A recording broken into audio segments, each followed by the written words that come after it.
La paracha de la semaine du grand rabbin Jacques Waknin.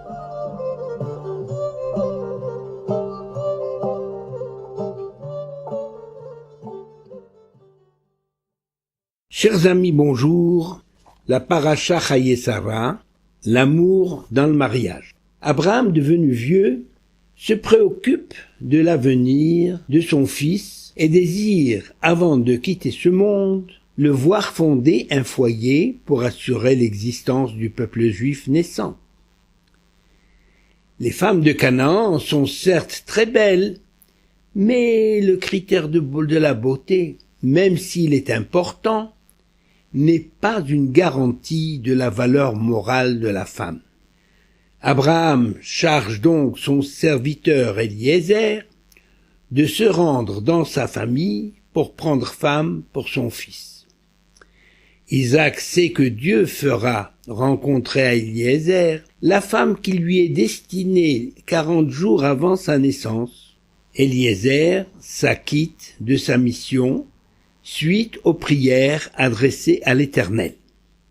Aux yeux d'Eliezer, Rivka, fille de Bethuel, le neveu d'Abraham, est digne d'entrer dans la famille d'Abraham, ayant fait preuve de générosité et d'accueil envers l'étranger. Rivka accepte de suivre Eliezer et se prépare à la rencontre avec Isaac. La rencontre de Rivka et d'Isaac s'achève dans le texte par la phrase suivante. Vaivieha Yitzhak ha'ohela Sarah, imo, vaikach et Rivka, vatehilo leisha, vayehaveha. Alors Isaac l'emmena dans la tente de Sarah, sa mère. Il épousa Rivka, elle devint sa femme, et il l'aima. Et Isaac se consola au sujet de sa mère. C'est dans la Genèse au chapitre 24. Nous avons là la description du mariage juif tel qu'il s'est pratiqué depuis les patriarches et tel qu'il se pratique encore aujourd'hui dans les milieux religieux.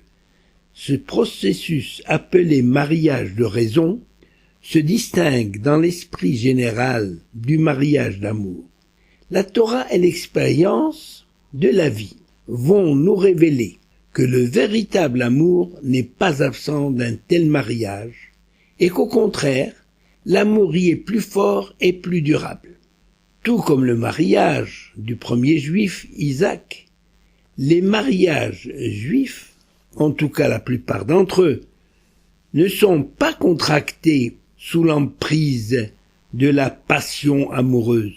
Ce sont les parents ou les proches qui jugent si les jeunes gens sont compatibles. Le grand amour ne viendra que par la suite. Mais qu'est-ce que l'amour, dont la Torah affirme qu'il est le fondement du monde et de la vie? Olam chesed ibané. L'amour est un sentiment si complexe à déchiffrer que les dictionnaires se contentent d'en donner la définition suivante.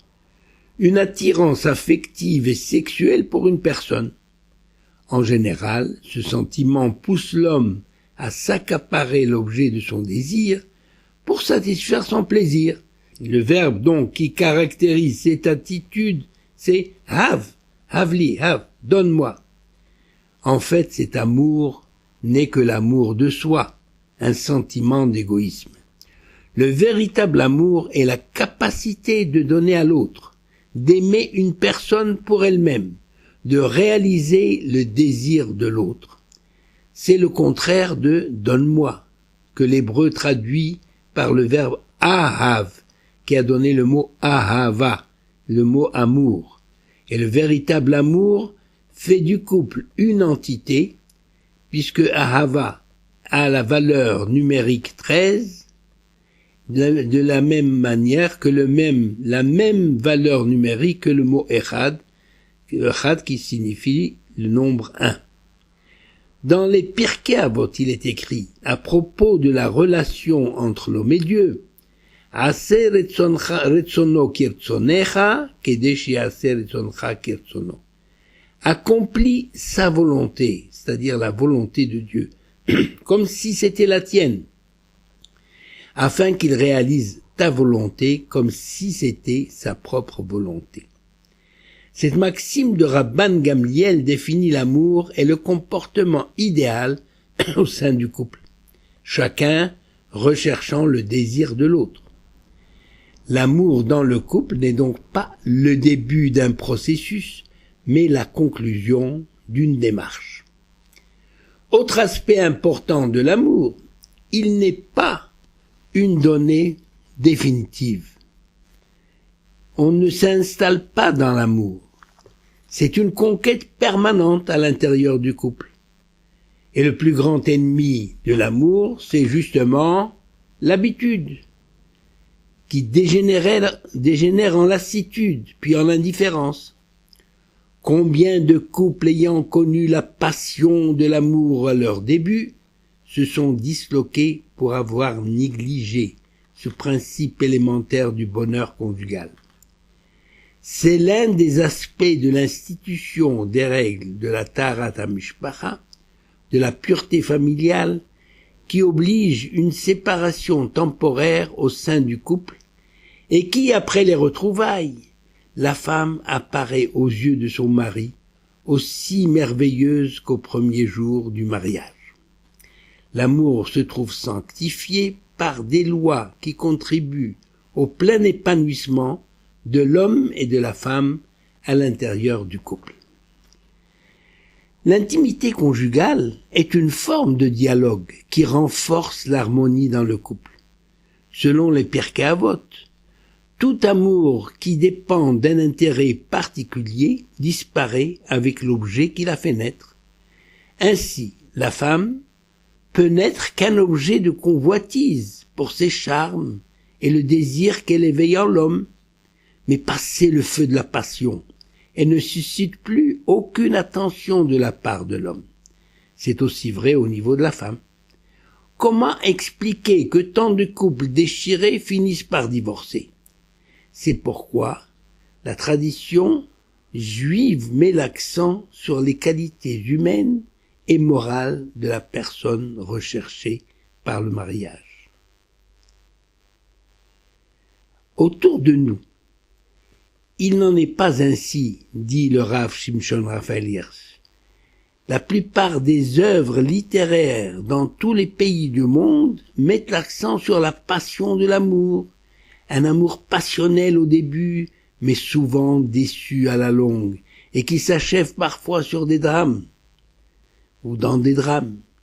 Les descriptions correspondent bien aux réalités de la vie, et nous font prendre conscience du gouffre entre l'amour d'avant le mariage et celui d'après, pour s'apercevoir que tout devient insipide et fade, et qu'un tel amour aveugle n'apporte que des désillusions. Donc c'est une citation du Rav Shimshon Raphaël Hirsch. Le texte continue en disant, donc, le texte que j'ai cité, « Alors Isaac l'emmena dans la tente de Sarah sa mère. Il épousa Rivka, elle devient sa femme, et il l'aima. Et Isaac se consola au sujet de sa mère. » C'est la citation. Dans cette phrase qui décrit le mariage d'Isaac, on peut distinguer 5 séquences, 5 étapes qui s'enchaînent harmonieusement. Isaac l'emmena dans la tente de sa mère Sarah. Le nom de Rivka n'est pas mentionné. Elle est une inconnue dont il faut découvrir les qualités réelles. Il l'emmène dans la tente de Sarah et s'aperçoit que la lumière disparue avec la mort de sa mère revint soudainement. Il en était de même des nuées qui planaient au-dessus de la tente, signe de la présence divine. Isaac comprit que Rivka allait poursuivre l'œuvre spirituelle de Sarah. Alors, il est écrit, il prit Rivka, c'est-à-dire qu'il l'épousa, et là, le nom de Rivka apparaît. La Mishnah précisera plus tard, la femme est acquise donc de 3 manières, par 3 moyens, c'est-à-dire en mariage, par de l'argent, bekesef, par un acte écrit, bishtar, ou bevia, par l'intimité conjugale. C'est-à-dire, il faut que la femme accepte d'abord le mariage, accord symbolisé par l'anneau nuptial ou par un acte écrit. Dans ce bout de papier, on peut mettre « En acceptant ce reçu, tu deviens ma femme ». Et si la femme l'accepte, elle devient, c'est le shtar. De nos jours, le mariage religieux reproduit symboliquement ces trois moyens. Bekesef, c'est-à-dire l'argent qu'on remet à la femme, qui lui appartient. C'est la remise de la bague. Bishtar, c'est la ketouba, bien que la ketouba ait pour but de protéger les droits de la femme, c'est un écrit, c'est un morceau donc c'est un acte écrit, et la femme l'accepte. Et enfin, Bébia, symbolisé par la choupa. La choupa, c'est le dénuptial. Chez les Ashkénazes, qui ne se contentent pas du symbole de la choupa, eh bien, à la fin de la cérémonie, les jeunes mariés s'isolent dans une chambre où ils ont théoriquement, c'est-à-dire sous des témoins à l'extérieur, où ils s'isolent dans une chambre où ils ont théoriquement la possibilité de consommer le mariage. Ça s'appelle le yichoud. Donc on a les trois moyens par lesquels la femme se marie. Enfin, la femme et l'homme.